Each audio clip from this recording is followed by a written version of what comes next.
नमस्कार, स्वागत है आपका एबीपी गंगा में। मैं हूं अवधेश। दोपहर के 3 बज गए हैं। वक्त है उत्तर मांगे प्रदेश का और सवाल उपचुनाव को लेकर है। उपचुनाव के बाद निकाय की बारी, आखिर कौन किस पर पड़ेगा भारी? निकाय चुनाव में यह सबसे बड़ा सवाल है। जीत के लिए कौन कौन तैयार है, किसकी कितनी तैयारी है, इस पर आज हम चर्चा करेंगे। लेकिन जो तस्वीरें सामने आ रही हैं वो तस्वीरें कई सवाल खड़े कर रही हैं। लखनऊ में भाजपा कार्यालय में दावेदारों की लंबी भीड़ है, लेकिन विपक्ष के दफ्तर में सन्नाटा छाया है। सवाल है आखिर क्यों? यही उत्तर मांग रहा है प्रदेश।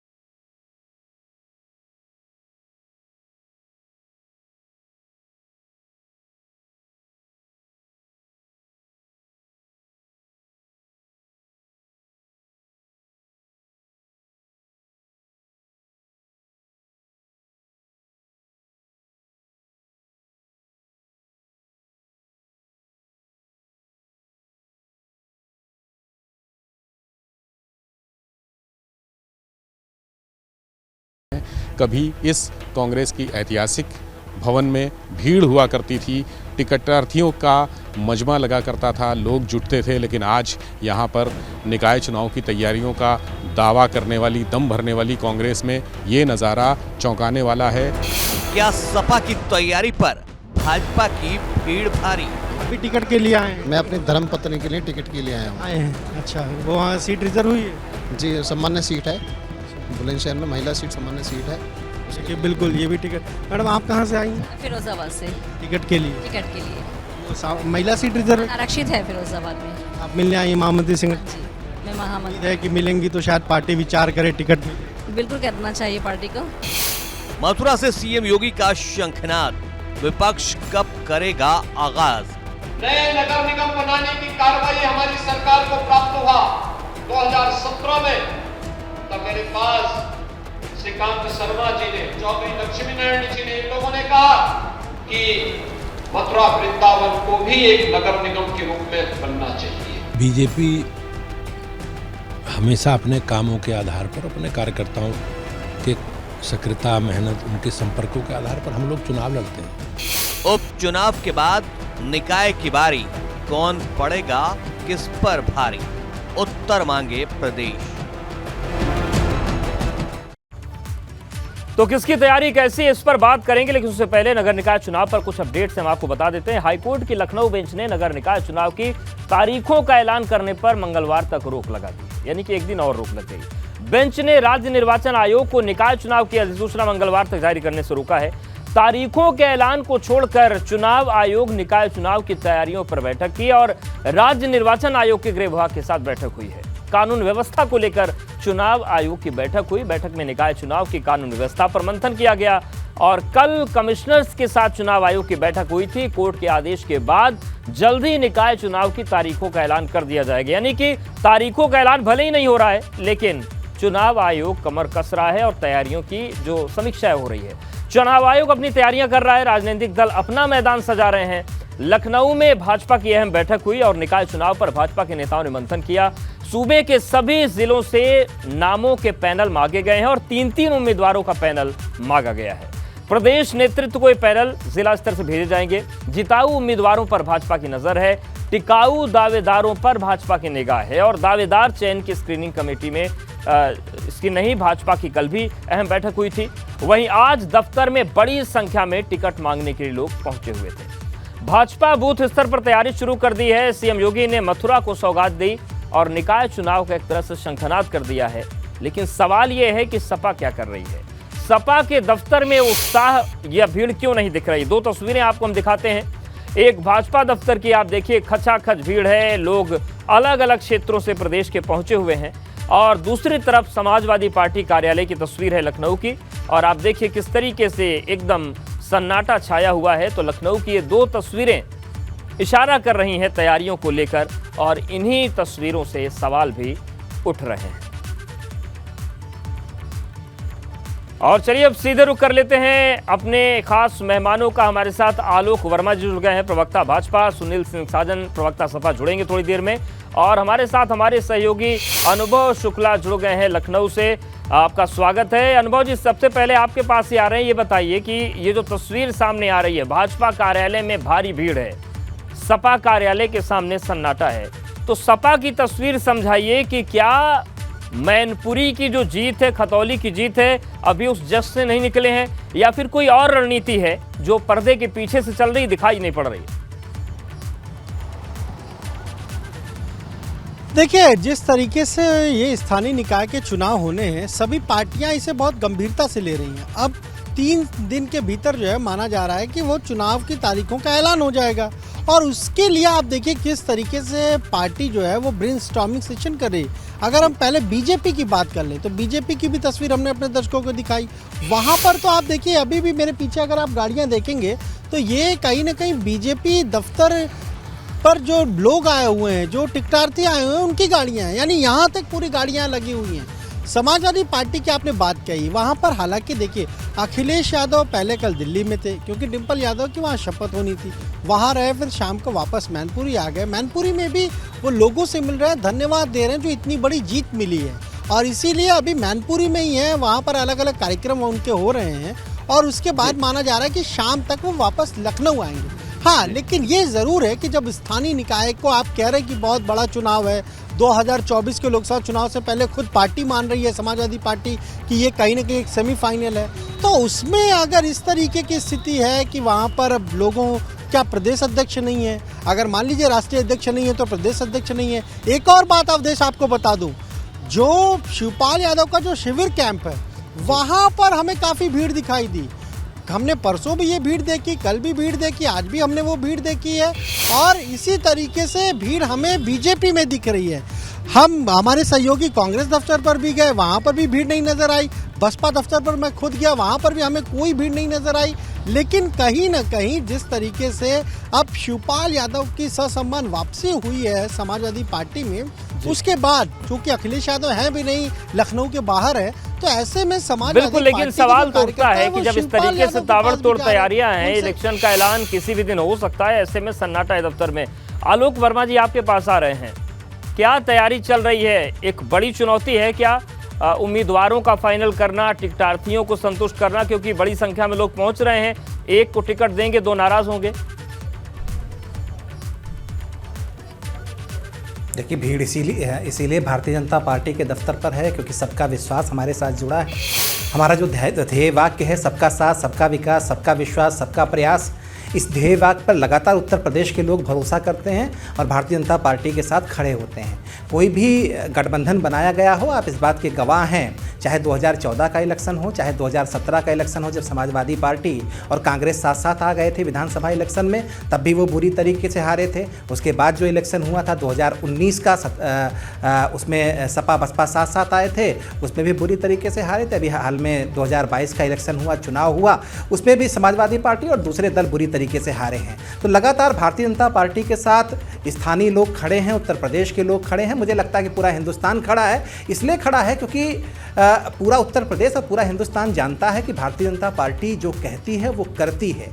लगातार जो आमूलचूल परिवर्तन का सिलसिला 2017 से शुरू हुआ है वो लगातार जारी है। हमारा कोई भी संगठन का नेता है, अगर सत्ता का नेता है तो वो अपना काम कर रहा है, और संगठन का जो लीडर हैं, जो नेता हैं, जो कार्यकर्ता हैं, जो सैनिक हैं, जो सिपाही हैं, वो अपने तरीके से संगठन को आगे बढ़ाने का काम कर रहे हैं, निस्वार्थ भाव से काम कर रहे हैं। तो मुझे लगता है कि जो संदेश किसी पार्टी की तरफ से जनता के बीच जाना चाहिए वो जा चुका है। तो जो निकाय चुनाव है उसमें भी भारतीय जनता पार्टी बुलंद, ठीक है, आप जीतेंगे। हमारे साथ चर्चा में आपको दिख रही है पार्टी सुनील सिंह साजन जी भी जुड़ गए हैं, प्रवक्ता सपा। सुनील जी, आपका भी स्वागत है। ये बताइए, जो तस्वीरें आई इस पर हम आज चर्चा कर रहे हैं कि सपा का दफ्तर खाली है, रणनीतियां किस तरीके से आपके आगे बढ़ेंगी? भाजपा तो इस बात से उत्साहित है कि उनके यहाँ भीड़ है टिकटार्थियों की, लेकिन आपके दफ्तर पर सन्नाटा है।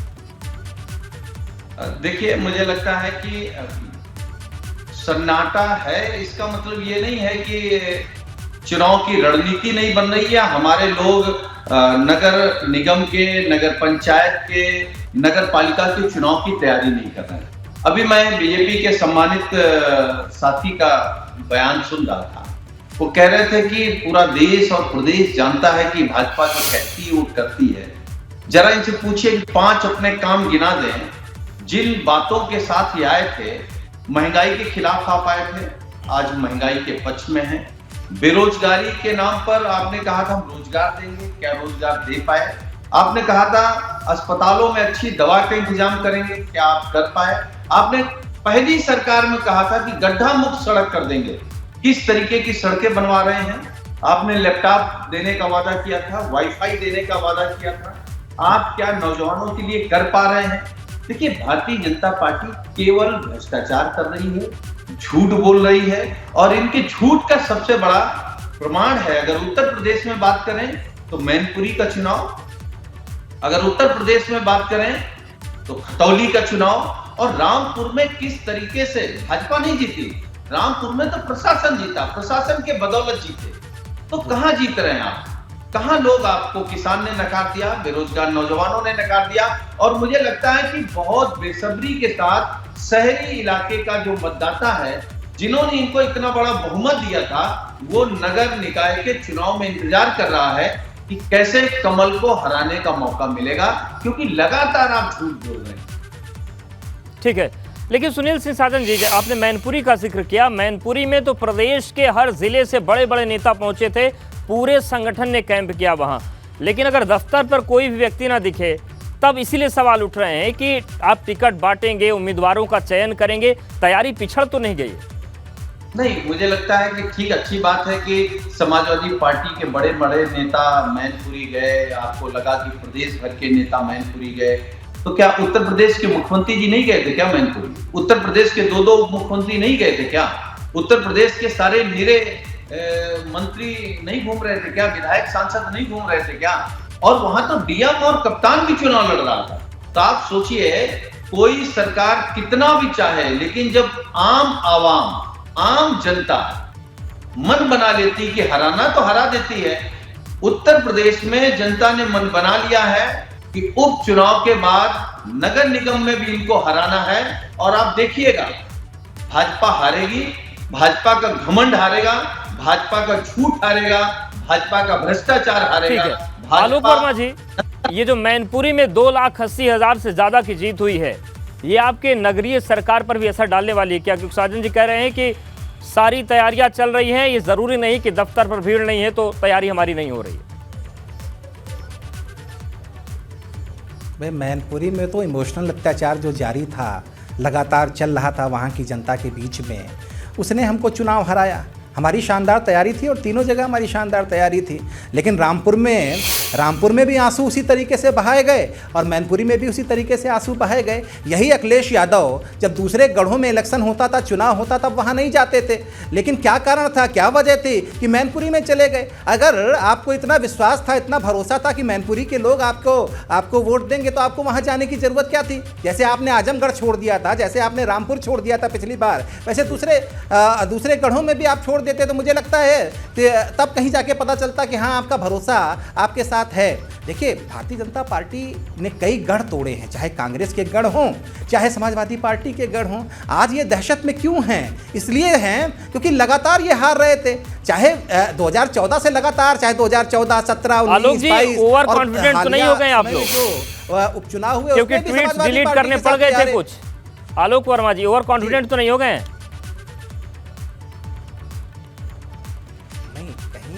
कहीं अति भरोसा नहीं है, भरोसा इस अपने काम पर है।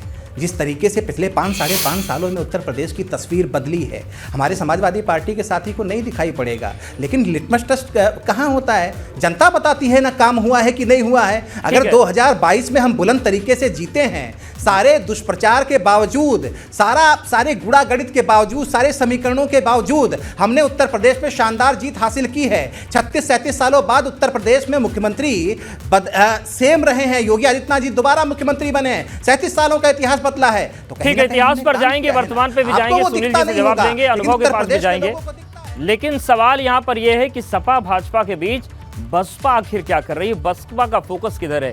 इस पर भी निगाहें बनी। स्थानीय निकाय चुनाव की तैयारियों में सभी सियासी दल लगे हुए हैं बहुजन समाज पार्टी भी स्थानीय निकाय चुनाव की तैयारी जोर शोर से कर रही है, क्योंकि उसे पता है कि 2024 के लोकसभा चुनाव से पहले ये एक बहुत महत्वपूर्ण चुनाव है और पार्टी की क्या तैयारी है इसका भी पता इस चुनाव के परिणाम से लगेगा। अगर हम बहुजन समाज पार्टी की बात करें तो बीते कुछ समय से जिस तरीके से मुस्लिम वोट बैंक पर फोकस किया है बसपा ने, उससे ये साफ है कि 2024 से पहले बसपा की रणनीति यही है कि कैसे स्थानीय निकाय चुनाव में भी मुस्लिम वोटर उसके साथ आए। हाल ही में मायावती ने जो ट्वीट किया, खासतौर से रामपुर और मैनपुरी खतौली के चुनाव परिणामों को लेकर, साफ तौर से कहीं न कहीं समाजवादी पार्टी और बीजेपी की मिली भगत बताया था और ये कहा था कि मिली भगत की वजह से ही रामपुर में जो है वो समाजवादी पार्टी हार गई। अभी अगर आपको हम तस्वीरें दिखाएं, तकरीबन 12:30 बजे का वक्त है और बहुजन समाज पार्टी का जो कार्यालय है खाली है। हालांकि यहाँ पर व्यवस्था दूसरी पार्टियों से अलग होती है। यहाँ पर कभी इस तरह से कार्यकर्ताओं की भीड़ टिकट के लिए नहीं उमड़ती है कि यहाँ पर तमाम सारे कार्यकर्ता पदाधिकारी टिकटार्थी आएँ, लेकिन फिर भी जब स्थानीय निकाय के चुनाव की घोषणा 2 से 3 दिन के भीतर होनी है, ऐसे में अगर आप तस्वीरें देखिए तो यहाँ पर कार्यकर्ताओं की भीड़ नहीं है। लेकिन बसपा साफ तौर से कह रही है कि वो लगातार जो बूथ है, जो वार्ड है, चाहे नगर पंचायत हो, नगर पालिका हो, मेयर के चुनाव हो, हर एक पद के लिए उसकी तैयारी पूरी है। कैमरा जीतन के साथ अनुभव शुक्ला, AP गंगा, लखनऊ। बिल्कुल, और अनुभव सीधे आपके पास ही आ रहे हैं। जिस तरीके से आपने बसपा का कार्यालय दिखाया तो मुझे 2022 की विधानसभा चुनाव की याद आ गई कि लखनऊ जब मैं गया तो ऐसे उस वक्त भी सन्नाटा था बसपा कार्यालय पर। भाजपा में थोड़ी भीड़ थी, समाजवादी दफ्तर में भी भीड़ थी, लेकिन सबसे ज़्यादा जो हुजूम उमड़ा था वो कांग्रेस में उमड़ा था। परिणाम क्या हुआ वो सबने देखे। लेकिन ये बताइए कि बसपा में क्या चल रहा है अंदर मंथन, वहाँ पर टिकटार्थी जो हैं नहीं आ रहे तो टिकट कैसे बटेगा, क्या रणनीति है उनकी? देखिए, बिल्कुल आपने ठीक कहा, बसपा की स्ट्रेटजी बिल्कुल अलग है बीजेपी, समाजवादी पार्टी, कांग्रेस से। उनका टिकट देने का तरीका बिल्कुल अलग है। उनके जो जिला अध्यक्ष हैं, जो कोऑर्डिनेटर हैं, उनकी महत्वपूर्ण भूमिका होती है।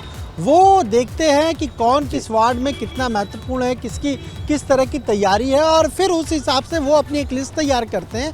फिर यहाँ पार्टी के जो सीनियर लोग हैं उनसे उस पर चर्चा होती है और फिर फाइनल लिस्ट जो है वो तैयार की जाती है। तो बीएसपी का हमेशा से एक अलग सिस्टम रहा है टिकट देने का, इसीलिए कभी भी अमूमन जब चुनाव भी होते हैं, चाहे आम चुनाव हो चाहे विधानसभा के चुनाव, तब भी वहाँ भीड़ दिखती नहीं है। बिल्कुल, यानी कि उनकी भीड़ को माना जा सकता है कि उनका यही वर्किंग स्टाइल। हमारे साथ आप बने रहिए, सुनील जी बने, उनके पास जाएंगे, आलोक जी के पास जाएंगे। हम निकाय चुनाव की तैयारियों की बात करें, सुनील जी आपके पास आ रहे हैं। दावे दोनों तरफ से हो रहे हैं कि हमने बेहतर काम किया, हमने बेहतर काम किया, लेकिन क्या मुद्दे रहेंगे? क्योंकि भाजपा बार बार आरोप ये लगा रही है कि मैनपुरी अगर आप जीते तो इसलिए जीते क्योंकि आप लोगों ने श्रद्धांजलि के वोट मांगे, लेकिन जब निकाय में जाएंगे तो कौन कौन से मसले लेकर आप जा रहे हैं जनता के बीच?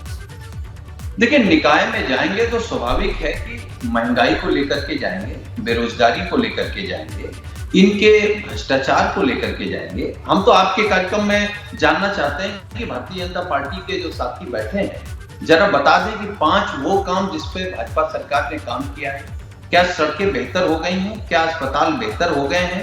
क्या कमीशन खोरी में कमी आई है? देखिए, आप समझिए, आपने भी एक बात खुद सवाल का जवाब दिया कि विधानसभा चुनाव में सबसे ज्यादा जहां पर भीड़ आपको दिखाई दी वो परिणाम नहीं लेकर के आए, वो दल नहीं लेकर के आया।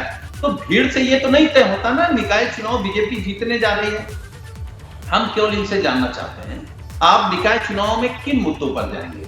ठीक है आलोक जी, वक्त कम है, आप जवाब दे दीजिए। उन्होंने पहला सवाल यही पूछा था, फिर पूछ रहे हैं 5 काम वो पूछ रहे हैं आपसे। आकर तो उनको लूट लेते हैं, बहन बेटियां सुरक्षित नहीं है, सड़कें आपने उसके लिए हमारे समाजवादी पार्टी के साथियों को उसके लिए हमारे समाजवादी पार्टी के साथियों को गांवी इलाकों में जाना चाहिए, शहरों में परिवर्तन देखना चाहिए।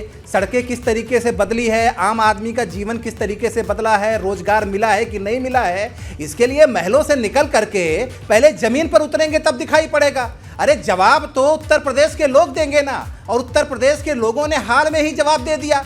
2022 का इलेक्शन हुआ था, यही सारी बातें आप करते थे। हमें जो जवाब देना होता था हम भी देते थे, आप नहीं मानते थे। अभी मैं पूरा काम गिनाऊंगा, आप 5 काम क्या, आप 50 काम है, आप अच्छी तरीके से जानते हैं। ठीक है, 5 बता दिया। लेकिन सबसे बड़ी चीज ये है, सबसे बड़ी चीज ये है, अरे देख लीजिए ना साहब, आप देख लीजिए ना, देखने आप बोलिएगा, काला चश्मा लगा के आप देखेंगे तो आपको एक्सप्रेस वेज नहीं दिखाई पड़ेगा। काला चश्मा लगा के देखेंगे तो आपको दिखाई नहीं पड़ेगा।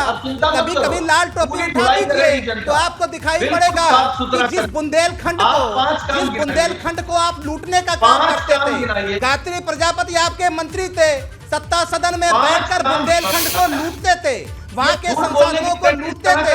आज बुंदेलखंड में एक्सप्रेसवे है, बुंदेलखंड के लोग लखनऊ आ सकते हैं। ठीक है, सभी के अपने अपने दावे हैं, अपने अपने आरोप हैं और जनता सब कुछ देख भी रही है। आप तीनों का बहुत धन्यवाद हमारे साथ जुड़ने के लिए, बातचीत करने के लिए। तो मुद्दों पर बात हो रही है, आरोप भी हैं, लेकिन इन सब के बीच जनता को ही फाइनल फैसला लेना है और कौन किस पर भारी पड़ेगा इसकी चर्चाएं भी चल रही हैं, तस्वीर भी साफ हो रही है। उत्तर मध्य प्रदेश फिलहाल इतना है।